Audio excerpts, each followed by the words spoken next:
ॐ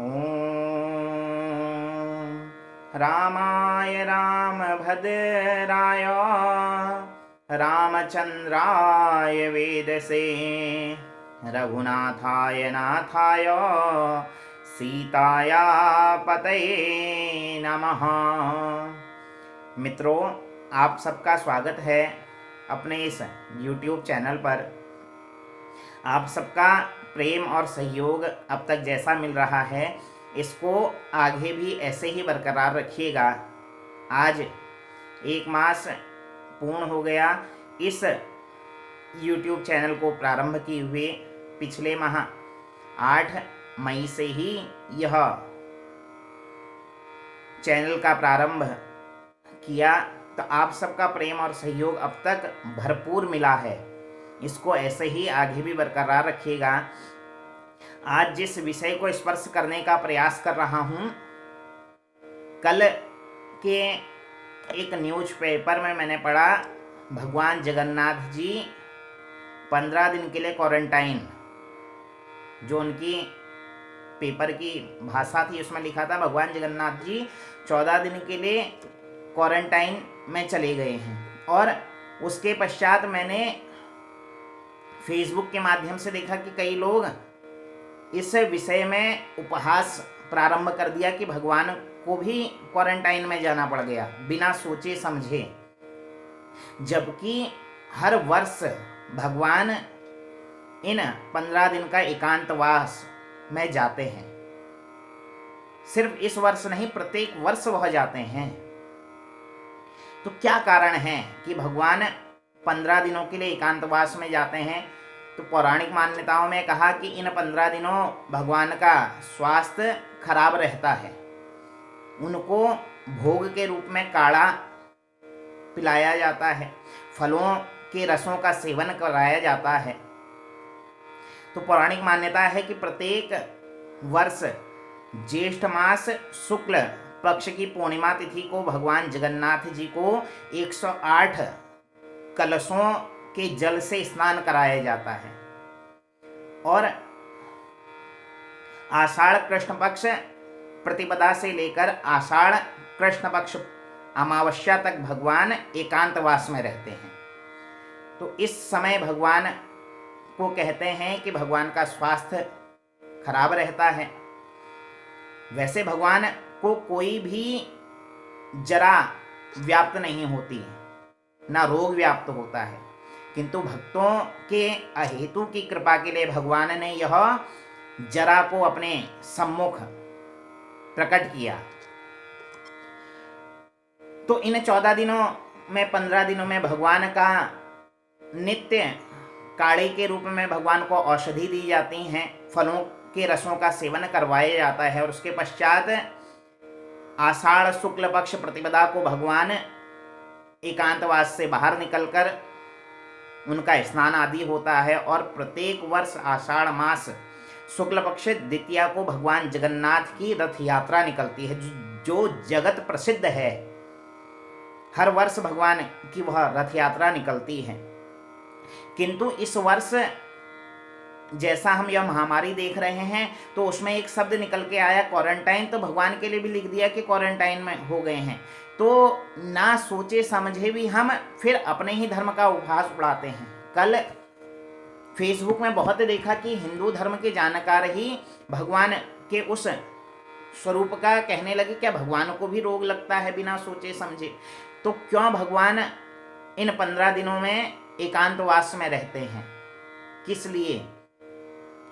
तो पौराणिक कथा ही है कि उड़ीसा प्रांत में भगवान के एक भक्त हुए माधव दास जी, गृहस्थी संत थे। भगवान का नित्य चरण वंदन आदि करते और भगवान से इतना प्रेम था कि भगवान साक्षात इनके सम्मुख आकर बाल लीलाएं इनके साथ करते थे। इतना प्रगाढ़ प्रेम था भगवान से। तो एक समय की बात है, जब माधव दास जी का शरीर वृद्ध हो गया, तो शरीर में अतिसार का रोग लग गया और शरीर इतना जर्जर हो गया कि उठ बैठ भी नहीं सकते, मलमूत्र भी वस्त्रों में त्याग करने लग गए। अब कोई देखने वाला था नहीं, तो भगवान स्वयं एक सेवक के रूप में आए और इनकी सेवा करने लगे, इनके वस्त्रों को धोते, इनके शरीर को स्वच्छ करते। और यह इतने कमज़ोर हो गए थे कि स्वयं आंखें भी नहीं खोल पाते, तो पता ही नहीं चल रहा था कि कौन मेरी सेवा कर रहा है, कौन इतना मुझे इस दुख से निवृत्त करवा रहा है। तो जैसे जैसे धीरे धीरे थोड़ा सेहत में सुधार हुआ, नेत्र खुले, तो जैसे ही भगवान को देखा आश्चर्य में पड़ गए, भगवान को पहचान लिया और कहने लगे कि हे प्रभु, हे जगन्नाथ जी, आप स्वयं इस तुच्छ सेवक के लिए एक स्वयं सेवक का रूप धारण करके आए और मेरी ऐसी ऐसी सेवा करी, मेरे वस्त्रों को धोया, मेरे इस अशुद्ध शरीर को आपने शुद्ध किया। तो भगवान कहने लगे कि हे माधवदास, मैं भक्तों की पीड़ा नहीं देख सकता, भक्त मुझे परम प्रिय हैं। तो माधवदास जी कहने लगे कि प्रभु, आप तो स्वयं सिद्ध हैं, स्वयं समर्थ हैं, आप चाहते तो मेरे इस रोग को भी दूर कर सकते थे, तो क्यों मेरी सेवा करने आ गए?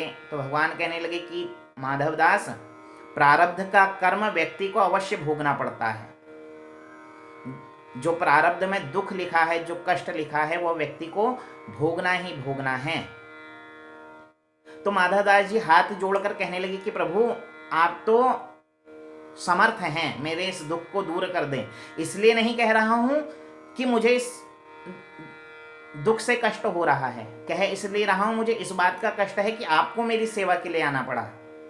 तो भगवान कहने लगे कि माधवदास, प्रारब्ध का दुख भोगना पड़ता है, किंतु मैं भक्तों की बातों को भी नहीं काट सकता, और मैं नहीं चाहता, अभी भी तेरे प्रारब्ध में 15 दिन का दुख और शेष है, और मैं नहीं चाहता कि इन 15 दिनों के कष्ट को भोगने के लिए तुझे फिर नया जन्म लेना पड़े। तो भगवान ने कहा कि तेरी यही इच्छा है कि मैं तेरे दुखों को दूर करूं। तो भगवान ने वह 15 दिन का कष्ट स्वयं लेना स्वीकार किया और माधवदास से कहने लगे कि मैंने तुझे अब जन्म और मृत्यु से मुक्त कर दिया, तुझे पुनः जन्म नहीं लेना पड़ेगा। पुनरपि जन्मम पुनरपि मरणम पुनरपि जननी जठरे शयनम वाली जो प्रक्रिया है, वह प्रक्रिया अब तुझे व्याप्त नहीं होगी। और स्वयं भगवान ने वह 15 दिन का कष्ट स्वयं के ऊपर लिया, क्योंकि प्रारब्ध कभी मिटता नहीं, व्यक्ति ने जो कर्म किए हैं वह कर्म भोगने पड़ते हैं। तो भगवान ने कहा कि तू मेरा परम भक्त है, तो अब उस कष्टों को तू नहीं, मैं भोगूंगा। तो वह 15 दिनों का कष्ट स्वयं भगवान भोगते हैं।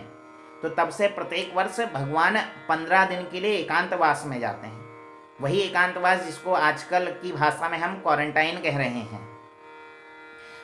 और उन 15 दिनों में भगवान को जो भोग लगता है वह भी केवल औषधि रूप में, क्योंकि भगवान को कहते हैं कि वही माधवदास जी का अतिसार रोग भगवान ने स्वयं ग्रहण किया, तो उस रोग से निवृत्ति के लिए भगवान को काढ़े के रूप में भोग लगाया जाता है, फलों के रसों का सेवन भगवान को दिया जाता है, और यही प्रसाद रूप में भी भक्तों को वितरित किया जाता है। इतने दिनों तक भगवान भक्तों को दर्शन नहीं देते, एकांतवास में रहते हैं। तो यह कारण है भगवान के एकांतवास का, भगवान के क्वारंटाइन होने का। माधवदास जी के साथ अनेक लीलाएं भगवान की हैं। भक्तमाल में ऐसे ऐसे प्रसंग आते हैं कि माधवदास जी के साथ कैसी कैसी भगवान ने लीलाएं की, किंतु समय की कमी के कारण उन सबको यहाँ पर कहना संभव अभी नहीं है। तो माधवदास जी के कष्टों को भगवान ने स्वयं पर लिया, और यही भगवान के 15 दिन क्वारंटाइन एकांतवास की महिमा है। भगवान को वैसे कोई रोग व्याधि जरा, जन्म मृत्यु जरा व्याधि, यह जो षड चक्र हैं यह कभी भगवान को व्याप्त नहीं होते। ना जन्म में बनते हैं भगवान, ना मृत्यु में, ना जरा, ना दुख, ना व्याधि। जन्म मृत्यु दुख जरा व्याधि यह भगवान को कभी व्याप्त नहीं होती, किंतु भक्तों के लिए भगवान इनको भी ग्रहण कर लेते हैं, इतना दयालु भगवान है। किंतु शर्त है कि भगवान के प्रति निष्काम भक्ति हो, निष्काम सेवा भगवान के प्रति हो। तो माधवदास जी के कष्टों को निवारण के लिए भगवान 15 दिन तक एकांतवास को ग्रहण करते हैं। यह भगवान के एकांतवास का रहस्य है कि भगवान 15 दिन एकांतवास क्यों जाते हैं, और उसके पश्चात जब स्वस्थ होकर बाहर आते हैं तो भगवान जगन्नाथ जी की रथ यात्रा, जो जगत विदित है, जगत में प्रसिद्ध है, वह रथ यात्रा निकलती है। तो इस प्रकार भगवान अपने भक्तों के दुखों का निवारण करते हैं। तो यदि ऐसे ही हम भगवान का ध्यान करें, चिंतन करें, मनन करें, तो भगवान कुछ भी कर सकते हैं, इसमें कोई संशय नहीं है। तो इसी भाव के साथ इस प्रसंग को स्पर्श मात्र किया। तो मन से ऐसा निकाल देना चाहिए कि क्या भगवान को भी रोग लगता है। फेसबुक में मैंने देखा बहुत अनर्गल बातें भी लोग कर रहे थे, तो दुख हुआ। उसीलिए मैंने सोचा कि चलो इस विषय पर आज कुछ बातें रखी जाएं। तो यह सब ध्यान में रखते हुए हम भगवान की भक्ति करें। इस वीडियो में आज के लिए इतना ही। यदि वीडियो पसंद आई हो तो लाइक कीजिए, शेयर कीजिए। जिन्होंने अभी तक चैनल सब्सक्राइब नहीं किया है, कृपया कर चैनल सब्सक्राइब कीजिए, जिससे आगे के वार्तालाप में हम सब सम्मिलित हो सकें। इसी के साथ आज की राधे राधे, जय श्री राम, हर हर महादेव।